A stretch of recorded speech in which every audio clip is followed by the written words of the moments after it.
좋아요, 구독! 네, 이번 시간 ISN 이지원 대표와 증시 전반을 점검해보는 증시 인사이트 시간 갖도록 하겠습니다. 만나보도록 할게요. 어서 오세요. 안녕하세요. 이지원입니다. 네, 28일이죠. 미국 산무부가 2분기 GDP를 발표했습니다. 1분기에 이어서 연속적인 마이너스 성장 속에서 이 미국 경제 침체를 두고 현재 갑론을박이 벌어지고 있는데요. 다만 또 증시는 이 GDP의 하락 행진에도 불구하고 상승세 이어가는 모습이었습니다.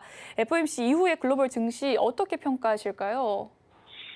일단 이제 빅 이벤트들이 일단 한차 이제 마무리가 되었고 7월 FOMC에서 결국 이제 75 자이언트 스텝을 밟으면서 두 달 연속 75bp라는 최근에 가장 이제 유리하기 힘든 그런 금리 인상이 나왔습니다. 그러니까 어떻게 보면 이제 7월 FOMC로 해서 어떻게 보면 지금까지 인플레이션에 대한 우려감이 반영되었던 글로벌 경기와 증시에 하나의 강한 그 자극제의 어떻게 보면 정책이 어느 정도 일단 마무리되는 국면에 일단 한 차례는 들어왔다 이렇게 좀 보셔야 될 것 같고요. 그 말은 이제 8월 달에는 FOMC 회의가 없고 9월 달에 열리게 되는데 아마도 이제 지금 현재 FOMC 이후에 미국 증시를 본다면 이제는 어떤 대외적인 변수보다는 개별 종목의 실적에 따라서 등락이 나오고 있고 아마도 8월달 그 CPI나 PPI 발표에 따라서 시장이 어느 정도 방향성을 나오면 거기에 대한 부분들이 아마도 9월달 FOMC까지는 방향성을 좀 나타낼 가능성이 좀 높다 이렇게 좀 봐야 될 것 같고요.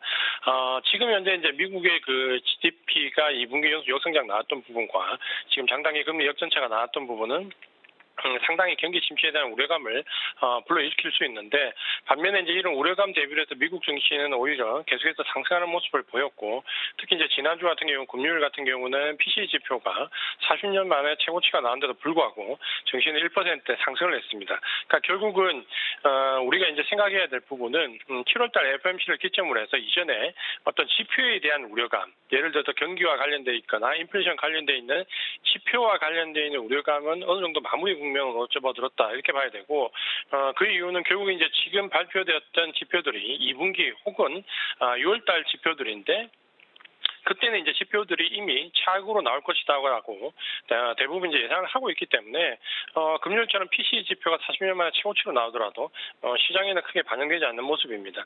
결국 이제 이런 부분을 본다면 우리가 이제 명목상 2분기 연속 역성장은 기술적으로 침체 국면이라고 파악을 하지만 지난번에 파월이 얘기했던 것처럼 혹은 미국의 대부분의 지금 레포트들이 나오는 것처럼 기술적으로 침체 구간이라 하더라도 고용을 비롯해서 다른 모든 지표들이 아직까지 침체라고 판단하기는 어렵다라는 게 결론이기 때문에 지금부터는 오히려 이제 대외적인 변수나 경기 지표 혹은 FOMC 정책보다는 적어도 이 8월달 한 달 정도는 개별 종목에 대한 실적과 개별 종목에 대한 모멘텀 이슈로 집중을 해서 대응을 하시는 게 좀 좋지 않을까 이렇게 말씀드리고요.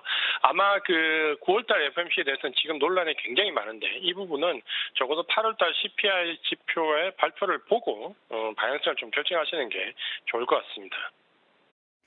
네, 이 PCE 지수가 40년 만에 최고치임에도 불구하고 현재 증시에 반영이 되지 않는 결과 또 악재가 시장에 반영되지 않는 모습 나타나고 있는데요. 대외적인 변수보다는 개별적 실적 모멘텀에 좀 주의 깊게 살펴봐야 한다라는 말씀해 주셨습니다. 이 미국 경제의 침체 여부를 둘러싸고 공방이 계속해서 이어지고 있는데요. 이 연준은 긴축 속도 조절 가능성을 또 시사하기도 했습니다.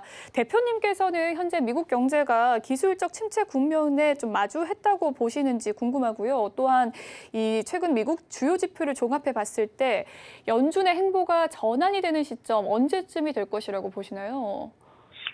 이번에 이제 FOMC 발표됐던 그 파월의 발언을 좀 보면 평소 지난 한 몇 달간 나왔던 발언에 어떻게 보면 총체적 집합체입니다.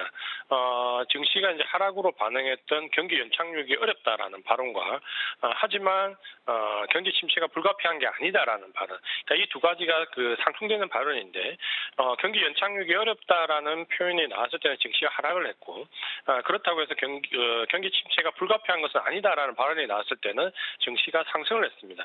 근데 이번에 이제 그 FOMC 결과에서 그 미국 증시의 반응은 경기 침체가 불가피한 게 아니다라는 반응에 초점을 맞춰줬고 특히 그 7월달 자이언트 스텝 이후에 9월달부터는 빅 스텝 이하의 금리 인상 완화 기조가 좀 나올 수 있다라는 부분이 대두가 되었는데, 그러니까 이런 예는 사실 이제 과거에도 있었습니다. 과거에도 최근에 금리 인상 그 지지난번 같은 경우에 보신다면 굉장히 필요성에 의해서 금리를 가파르게 올렸지만 불과 금리 인상을 하고 5개월 만에 바로 금리를 인하해버리는 경우가 나왔거든요. 최근에 이제 연준 위원들 중에서 금리 인하 발언이 나오는 거는 이걸 이제 배경으로 좀 하는 부분인데. 그만큼 지금의 인플레이션 구간이 엄중하고 여기에 대한 대처로 금리 인상이 가파르게 이루어진다 해도 9월달 이후에는 금리 인상 완화 기조가 또 나올 수 있다라는 기대감. 그러니까 이 부분이 지금 현재 맞물려서 증시에서 나오고 있다라는 관점으로 본다면 지금 너무 이제 시장을 비관적으로 보거나 인플레이션 우려감을 좀 과대하게 해석할 필요는 없다라고 좀 보여지고, 다만 이제 그 9월달에 그 FMC 금리 인상에 대해서는 갑론을박이 많은데 지금은 50bp 정도의 빅스텝이 확률이 좀 높은 걸로 나와 있습니다.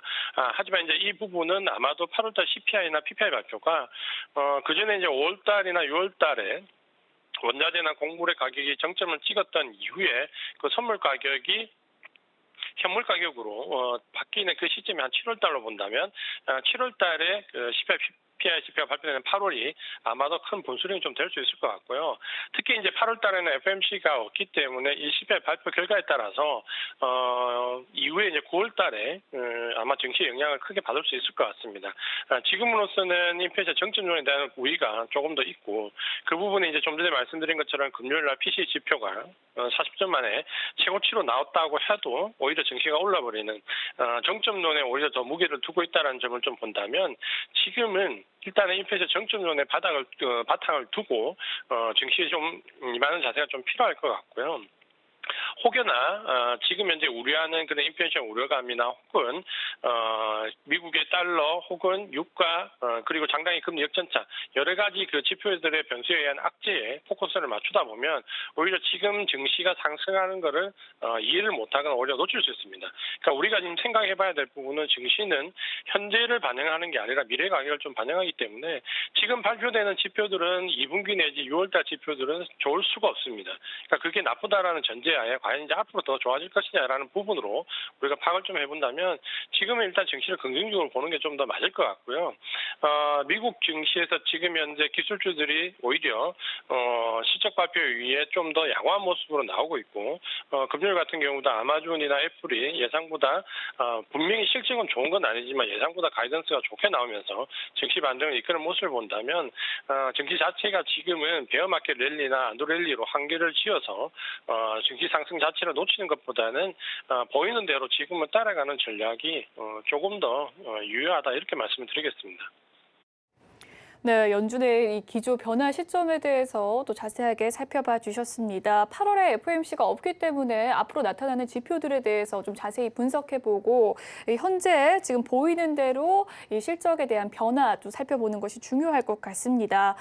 네, 오늘 8월 1일인데요. 지난 7월을 한번 돌이켜보면 다행스럽게도 반등 랠리 이어가는 모습이었습니다. 좀 하반기에도 계속해서 이 서머 랠리 회복에 성공을 할 수 있을지가 궁금하고요. 또한 하반기 추세 전환 상승 동력으로 작용할 섹터 무엇이라고 보십니까? 일단은 이제 시장을 조금 긍정적으로 볼 필요가 있고요. 우리 증시가 아직까지 본격적으로 상승하거나 그 수급이 바뀌면서 상승의 운동이 커지는 건 아니지만 우리가 이제 한 가지 생각해봐야 될 부분은 악재가 잘 반영이 되지 않는다는 겁니다. 지금 아마 이제 그 하방 쪽으로 대한 우려감을 가지고 계신 분들은 지표나 혹은 그 발표되는 어떤 경기 상황에 대해서 우려감을 나타내실 건데, 사실 이런 부분들이 지금 대단히 좋지 않게 나오고 있지만 그 부분이 증시에 반영돼서 증시를 이전의 하락 구간처럼 크게 밀고 내려가는 모습이 아니기 때문에 우리가 좀 생각해봐야 될 부분은 악재가 반영되지 않아서 내려가지 않으면 결국 증시는 상승한다 이렇게 좀 보시는 게 지금까지 경험적으로 볼 때 가장 타당한 논리라고 좀 보시면 될 것 같고요. 여기서 과연 이제 어느 섹터가 주도적으로 부상을 하고 끌고 갈 것이냐는 부분은 우리가 외국인의 수급을 보면 혹은 미국 섹터의 반등을 보면 조금 더 명확하게 나옵니다. 결국 지금은 유동성 양세가 지나고 실적의 바탕을 두고 있는 있는 실적 장세라고 본다면 결국 이제 실적에서 우리가 생각해 볼 수 있는 주도주는 두 가지가 있습니다. 한 가지는 실적 대비해서 너무 과도하게 낙폭했던 내려왔던, 그러니까 실적 대비로 낙폭이 좀 과도했던 섹터가 있을 수 있고, 또 하나는 실적이 더 이상 나빠지기 어려운 차익의 정점을 지나고 있는 턴어라운드 종목을 생각해 볼 수가 있습니다. 그러니까 실적 대비 낙폭이 과도했던 종목은 지금 대표적인 게 자동차나 반도체 등 2차전지 이런 섹터들을 좀 볼 수 있을 것 같고요. 이런 섹터들은 최근에 시장이 굉장히 크게 하락할 때도 사실 그 섹터 자체는 실적이 나쁘진 않았습니다. 그 섹터 실적에 비해서 시장의 하락에 과도하게 반응하면서 좀 내려왔고, 특히 이 공급 부족이나 쇼테이지와 관련되어 있던 반도체나 자동차는 사실 실적 대비해서 좀 과도한 우려감이 반영이 되었습니다. 그러니까 이런 섹터들이 최근에 보면 자동차는 외국인과 기관 동시 쌍끌이 양끌이 매수의 모습을 좀 보여주고 있고, 반도체가 일자 상승 이후에 지금 조금 쉬어가지만 또 그 쉬어가는 기간 동안 2차전지가 또 바톤을 받아서 IT 섹터를 끌어올리면서 이 IT와 자동차가 지금 현재는 낙폭 과대 종목으로서 가장 부각이 좀 되고 있고요. 반면에 이제 경기 민감주들은 조금 상승이 더뎠는데, 지난주 금요일 보면 미국 시장에서 경기 민감주들, 특히 이제 이미 소비재를 비롯한 경기 민감주들이 대거 상승하는 모습을 보였습니다. 그렇다면 이제 첫 번째 상승은 낙폭이 과대했던 자동차나 IT 섹터를 중심으로 올라온다면, 두 번째 상승은 실적이 턴어라운드되는, 더 이상 나빠질 수 없는 실적이 바닥권에 있는 종목들이 상승, 경기 민감재, 이미 소비재 이쪽으로 주도 섹터를 좀 보시면 될 것 같습니다. 특히 이제 수급적으로 본다면 외국인들이 자동차와 기관에서 동시에 진입을 하고 있고, IT 쪽은 외국인, 그리고 경기 민감주 일본 개별 종목은 기관, 이렇게 수급적으로 좀 나눠서 등락을 좀 보이고 있는데, 이 부분을 포지션으로 좀 길게 가져갈 수 있는 종목과 기관이 매수하는 스윙 종목을 좀 짧게 가져갈 수 있는 종목 구분을 해서 대응을 하시는 게 지금은 전략적으로 좀 좋아 보인다, 이렇게 좀 보시면 될 것 같고요. 반면에 실적이 정점이거나 혹은 팬데믹 때 실적이 이미 과다하게 증폭되었던 종목들은 최근에 오히려 가이던스가 하향되면서 정말 큰 폭의 낙폭이 나옵니다. 그러니까 이런 극과 극의 종목별 움직임을 본다면 적어도 늘려지는 종목인지 아니면 추세가 꺾여서 완전히 기관이나 외국인이 버리는 종목인지는 정확히 구분을 해서 대응할 필요가 있다, 이렇게 말씀을 드리겠습니다. 네, 마지막으로 하반기 상승 섹터에 대해서 이야기를 해주셨습니다. 일단 외국인의 수급에 주목해볼 필요성이 있다라고 판단되는 종목들, 낙폭 과대주로서 반도체, 자동차 꼽아주셨고요. 그리고 또 실적이 턴어라운드 되는 이 경기 민감주들 살펴봐 주셨는데, 이 종목들은 기관의 수급 주체이기 때문에 좀 단기적인 대응 전략 말씀해 주셨습니다. 마지막으로 이번 주 증시 대응 전략 어떻게 세워야 될지 짧게 말씀해 주시죠. 네, 투자 전략은 이제 좀 전에 말씀했던 부분을 본다면, 지금 우리 시장의 가장 큰 특징은 미국 시장 상승 대비해서 상승폭이 거의 나오고 있지 않다는 부분입니다. 그러니까 이 부분은 상당히 기분이 나쁠 수 있는데, 반면에 그 내용을 좀 본다면 시장 상승이 계속해서 장중에 눌려지는 모습을 보이는데, 그 눌려지는 가운데 외국인들은 매수를 꾸준히 이어가고 있습니다.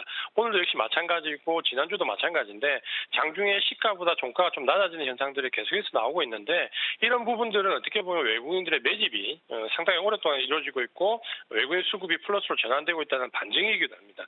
그렇게 본다면 지금 당장 눈에 띄는 상승을 보이는 종목들도 있지만, 오히려 외국인들이 누르면서 매집하는 종목들이 강한 주도주가 될 수 있다는 관점으로 좀 보신다면, 단기적으로 수익 거래를 이어갈 기관 수급의 종목과 포지션을 여기서 구축을 해서 장기적인 외국인 수급과 함께 좀 길게 가져갈 종목을 구분해서 계좌를 좀 운영하시는 게 좋을 것 같고, 그렇게 본다면 지금 자동차 업종은 2분기 실적이 나오고 있는데 실적과 상관없이 상당히 좋은 모습을 보이고 있습니다.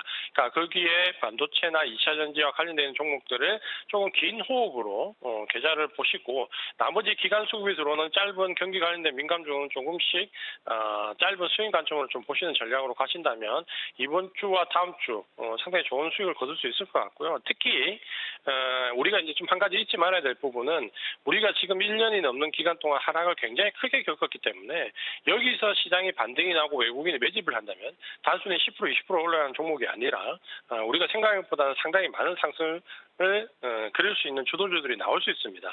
그러니까 지금은 오히려 그런 주도주들을 계좌에 하나씩 편입하는 좀 장기 포트에 조금 더 비중을 두시고 수익 종목으로 거래를 하시는 전략이 좋을 것 같다, 이렇게 말씀을 드리겠습니다.